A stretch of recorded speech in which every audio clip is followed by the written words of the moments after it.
je profite de ce dimanche froid et pluvieux pour faire une petite vidéo sur les spinners et plus particulièrement pour aborder le sujet des spinners à brochet. Le spinner est un leurre qui est de plus en plus utilisé par les pêcheurs français et on a raison.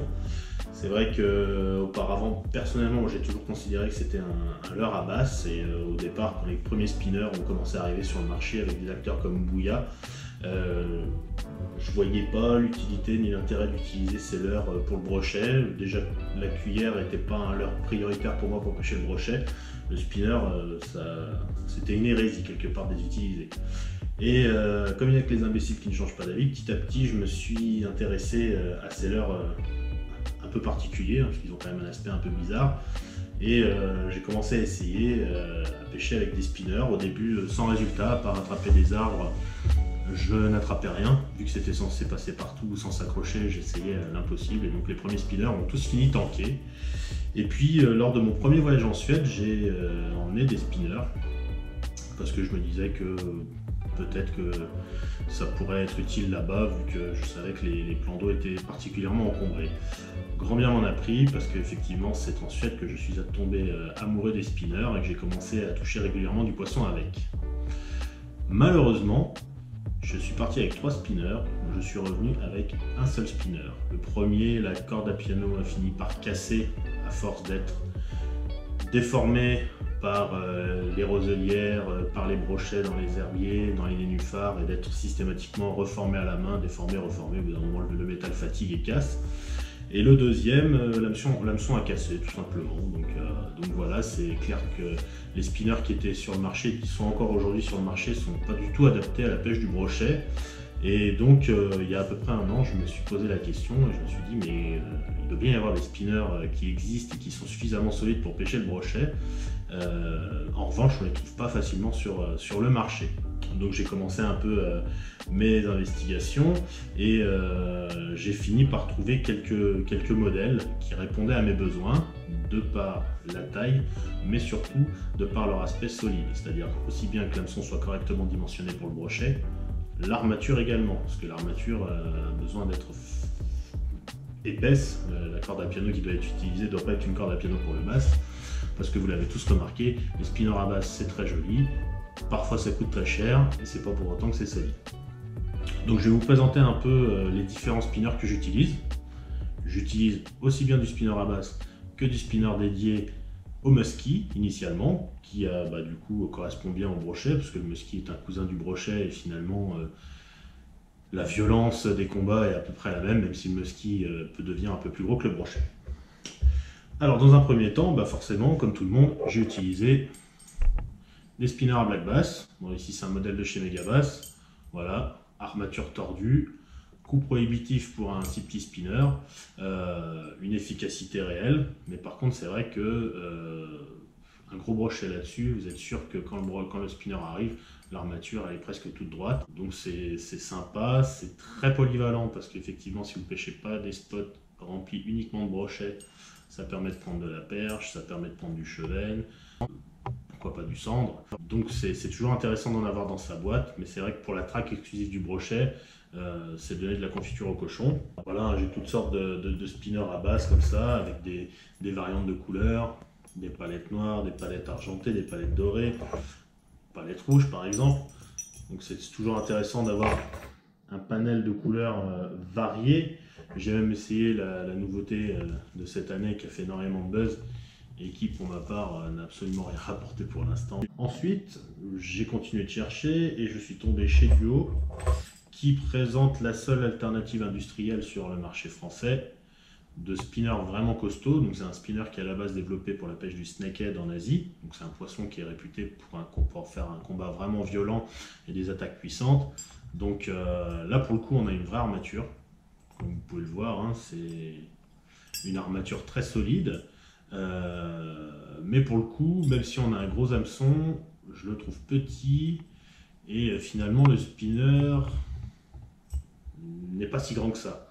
C'est-à-dire qu'on a une plombée qui fait dans les 30 grammes, un spinner qui va peser pas loin de 40 grammes, entre 35 et 40, des palettes taille numéro 5, donc ça commence à présenter un beau volume, mais par exemple, vous voyez, la jupe est minuscule, Et finalement, ça fait pas un volume très très important. Et à mon sens, c'est encore un peu petit pour pêcher le brochet. Donc du coup, j'ai commencé à chercher du côté des États-Unis, du côté des fabricants de matériel pour la pêche du musky, et en regardant Pike Fight l'année dernière, j'ai découvert une marque de leurre qui s'appelle Mad Tackle, qui propose des spinners à musky qui, pour le coup, présentent des tailles un peu plus importantes. En voici un, avec des hameçons correctement dimensionnés, des palettes en taille numéro 8, voire numéro 7, des grammages pas forcément très importants, celui-là est plombé aux alentours des 35 grammes, savoir qu'un spinner peut passer dans très peu d'eau, même avec 35 grammes, à partir du moment où vous ne le laissez pas descendre, de la même manière que si vous le laissez descendre, ça va très bien fonctionner. En revanche, donc juste un petit comparatif de taille, ça c'est le duo, le G1, ça c'est le Mad Tackle. Pour la blague, je vous remets un OSP. Voilà la différence de taille. Alors il ne faut pas croire que là on pêche big bait. C'est pas un leurre big bait. Ça passe très bien sur une canne H, de puissance H. Même sur une canne fast, même s'ils sont gros et que les palettes peuvent paraître énormes, ça tire pas tant que ça dans la canne. Honnêtement, je n'utilise. Alors ceux-là, je peux les passer sur ma canne à crank, mais vous allez voir les tailles supérieures, ils sont trop lourds pour passer sur la canne à crank. Je prends ma canne à swim bait, ça passe nickel. Il y a pas, c'est pas du tout, c'est pas un crank grand plongeur, ça, vous n'allez pas vous faire une hernie discale avec ça, ni choper une tendinite au poignet, ça se ramène vraiment très bien. Ceux-là sont livrés d'origine avec un hameçon chance, et vous voyez tout de suite que là, la jupe est beaucoup plus volumineuse. Alors il mélange du silicone, des plumes, un peu de plastique brillant là, et c'est vrai que ça fonctionne vraiment bien. Après, une fois de plus, ce que je reproche, c'est qu'il n'y a pas beaucoup d'amplitude entre la palette et la plombée. Mais par contre, vous allez trouver des variantes de palettes, donc ici des palettes peintes par exemple. Là, je vais vous montrer un modèle qui lui est plombé à 80 grammes avec justement des palettes Magnum. Donc là, un très gros corps plombé, une belle jupe. Bon, désolé, ça fait gling gling, hein. Forcément, ce sont des leurres métalliques. Mais voilà, donc là vous allez vraiment avoir des gros flashs lumineux. Donc c'était intéressant, mais j'étais pas encore 100% satisfait de ce que je trouvais. Et même si c'est des super spinners qui sont hyper efficaces, j'ai continué de chercher pour trouver justement le spinner qui présentait le meilleur compromis. Et je suis tombé chez un petit fabricant français, bien méconnu malheureusement, qui s'appelle B-Tackle et qui fabrique des spinnerbait un peu différents de ce qu'on peut trouver ailleurs. Je vous présente le premier modèle, donc toujours avec une jupe très volumineuse et particularité, une grande amplitude entre les palettes et le spinner, et surtout un spinner qui présente un profil très large, qui va bouger de l'eau, qui va bouger beaucoup plus d'eau qu'une tête plombée classique, qui va pas être hyper lourd parce que c'est pas un corps tout en plomb, et des palettes une fois de plus de bonne taille. Petit bonus, la palette ce coup-ci est montée sur un roulement, quand là elles sont montées sur de simples émerillons barils. Donc l'avantage de ces spinners là, c'est que c'est de la fabrication artisanale, donc vous pouvez le configurer comme vous voulez et avoir les coloris que vous voulez. Donc moi j'ai pris différents types de couleurs de jupe et de leurre, enfin et de corps, et j'ai aussi pris des palettes différentes.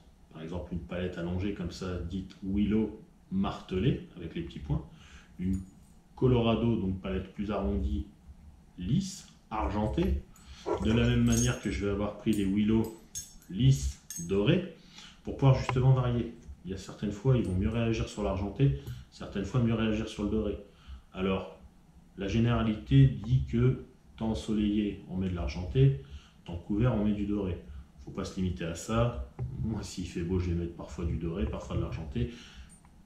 C'est la pêche, hein. Il ne faut pas se dire qu'il y a une recette et que ça marche à chaque fois. Donc ça, c'est le premier modèle, c'est le modèle le plus léger. Ils ne font pas tous le même poids, mais ils vont peser, on va dire, une cinquantaine de grammes en moyenne. Après, il y a un modèle un peu plus volumineux, avec un corps là, une fois de plus, encore plus grand. Une jupe toujours très fournie, comme vous pouvez voir, hein, vraiment un beau volume.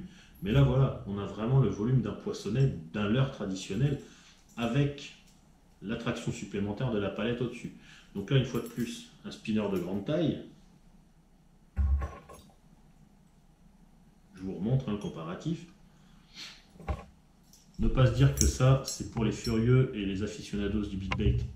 J'ai des brochettes 50-60 qui ont attaqué et c'est pas délirant. Hein. Là, on a quoi? On a 12 cm. Le brochet, il attaque un leurre de 12 cm. Hein. C'est juste qu'effectivement, il y a une armature et une grande palette qui donne l'impression que le spinner est démesuré. Mais pour un brochet, ça, pour un jack, un petit brochet, ça ne va pas du tout le faire hésiter. Hein. Donc là, même chose, deux coloris différents, un flashy, un naturel, des palettes différentes. Vous voyez, là, il y en a une argentée et une dorée, une Colorado et une Willow, toutes les deux martelées. Là, vous allez avoir deux Willow argentées, histoire de varier les plaisirs pour proposer des choses différentes au brochet et trouver leur humeur. Et le dernier, le plus gros et aussi le plus lourd, mais une fois de plus, pas dans des poids extrêmes, hein, une fois de plus, une canne H ou XH pourra sans problème le lancer, il n'y a pas besoin d'avoir un matériel de furieux. Des palettes géantes, là bien sûr ça va envoyer des vibrations très très fortes, des flashs lumineux très importants, un corps de leurre une fois de plus assez grand. Vous voyez, par contre la différence c'est que là l'hameçon est plus gros, parce que celui-là à la base a été développé pour la pêche de l'Aimara en Amazonie. Donc poisson qui, comme le snakehead, attaque très violemment et a des attaques très très très puissantes.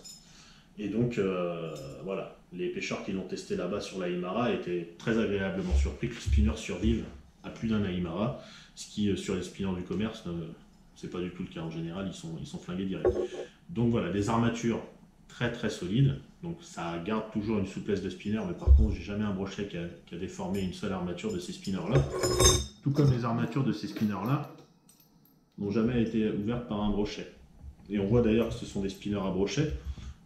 Ils sont bouclés. Vous voyez? Parce que nous, le pêcheur de brochet, on pêche avec des agrafes.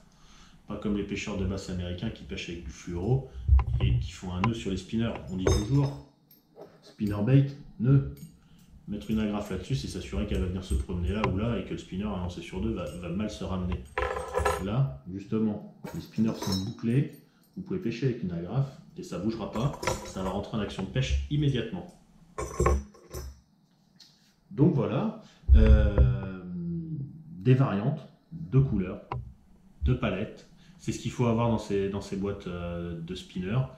Vous pouvez vous pouvez être fan d'un modèle de spinner, il faudra être attentif à ce que la couleur du leurre change, mais aussi les couleurs des palettes.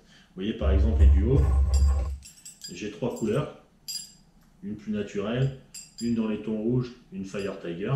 En revanche, j'ai aucun choix sur la couleur des palettes. Et ça c'est dommage, qu'il n'y ait aucune palette argentée, c'est vraiment dommage. Donc c'est des spinners que je peux pas, parfois je ne peux pas utiliser parce que justement les brochets sont pas sur du doré, ils vont être sur de l'argenté. Et du coup en spinner de taille moyenne, j'en ai pas d'autres. Donc je vais devoir soit basculer sur un spinner à basse, soit prendre les gros spinners à brochet. Même si aujourd'hui, j'avoue que ceux-là, les duos, sortent de moins en moins, et que ceux que j'utilise le plus, c'est les Bitacle et les Rat Dog. Le gros inconvénient des Rat Dog, c'est qu'ils sont introuvables en France. Vous devez soit commander aux US, et sur le site internet du Musky Shop, c'est là que j'ai commandé, c'est là que vous trouvez les meilleurs tarifs. En revanche, ce sera droit de douane, forcément. Ce qui fait un coût de revient du spinner qui est pas... C'est des spinners qui valent une quinzaine de dollars. Sauf qu'une fois que vous avez rajouté le port et les droits de douane, ça vous revient une vingtaine d'euros le spinner. C'est pas prohibitif si on prend en compte le coût d'un spinner Megabass, OSP ou autre. Alors bien sûr, on trouve des spinners à 10 euros. Mais on va dire que le prix moyen d'un spinner, c'est 14-15 euros. Voilà ce que aux États-Unis ils ont pour 14-15 dollars. Des gros spinners comme ça. Qui vont être beaucoup plus solides. Après, c'est des spinners que vous pouvez trouver en Suède, chez Söder Sportfiske, donc le magasin de pêche suédois qui organise les pike fight et perch fight. Donc bien sûr, parce qu'ils ont pêché avec ces leurres-là, ils sont disponibles dans leur shop. Après, le choix est limité, souvent ils sont en rupture de stock parce que justement ils ont fait tellement de pubs que ils sont victimes de leur succès. Le choix est assez étroit. L'avantage chez Musky Shop, c'est que quasiment tout est dispo, le choix est hyper large en coloris. Après, je vous invite à visiter le site de Bitacle. Bertrand a de très bons conseils pour ce qui est de faire des spinners. Il connaît son boulot, c'est vraiment un pêcheur de brochets, c'est quelqu'un qui pêche énormément au spinner et qui fait des super produits. Leur artisanaux certes, mais leur de très grande qualité. Voilà, je pense que j'ai traité le sujet des spinners à brochets dans son ensemble. N'hésitez pas à viser gros, ce sera jamais trop gros. Comparé à un big bait de 20 cm ou de 18 cm, ça c'est vraiment petit, même si on a l'impression que c'est énorme, ce sera jamais effrayant pour un brochet. Et ça passera partout. Vous balancez ça dans un arbre immergé ou dans les herbiers, ça passe au-dessus, ça passe dedans, il n'y a pas de problème. Merci d'avoir regardé la vidéo, j'espère que ça vous a plu. N'hésitez pas à me contacter si vous avez des questions sur les spinners à brochet et puis je vous répondrai avec plaisir. A très bientôt, ciao.